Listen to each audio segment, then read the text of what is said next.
Alinsunod sa pinirmahang kautusan ni Foreign Affairs Secretary Teodoro Locsin, hindi na kailangan magpakita pa ng birth certificate ang mga magpaparenew ng pasaporte. Ang mga required lang magsumiti niyan ay ang mga unang beses mag-a-apply. Mga magpaparenew ng nawala o nasirang pasaporte, mga walang middle name sa kanilang lumang brown o green passport, at mga aplikanteng nasa watchlist. Inilabas ito kasunod ng issue sa umunay pagtangay ng dating contractor ng DFA sa mga hawak nitong passport data.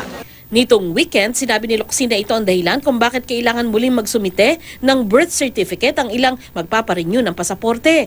Pero sa kanyang bagong tweet, sinabi ng kalihim na sapat na ang lumang passport. Taliwas din sa una niyang sinabi, hindi naman daw pwedeng matangay ang passport data pero pwedeng gawing inaccessible.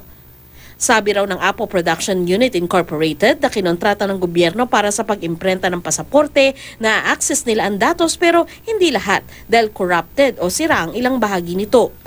Paliwanag ng isang eksperto, posibleng nagkaproblema sila sa software na ginagamit sa pagtatago ng passport data nang magbago ng contractor ng DFA.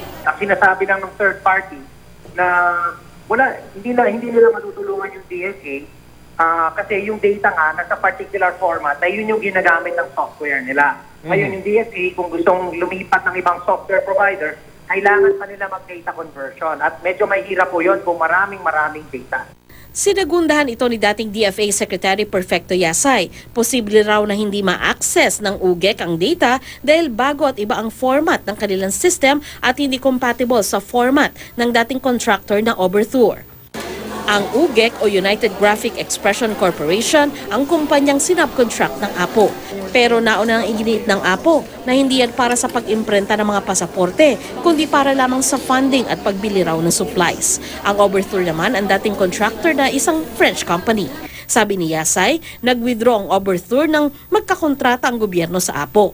Ipinakita rin niya ang notice of award ng Overthur para patunayang hindi posibleng tinangay nito ang passport data at hindi sila pwedeng tumanggi magbigay ng technical support. Paglabag daw ito sa performance security at pwede silang mapanagot. Ayon naman sa Apple, na-access naman daw nila lahat ng datos na nai-restore nila. Pinaniniwalaan daw ng DFA sa ngayon ng Apple na walang nakokompromisong data kaya di nakakailanganin ng birth certificate kung magre-renew lang ng passport. Senate investigation lang daw sa ngayon ang makapagbibigay ng katiyakang walang nawala o nakompromisong data ang DFA. At hanggat walang pagtitiyak mula sa Senado, hindi raw masasabi ng DFA na ligtas ang mga data. Sandra Aguinaldo, GMA News.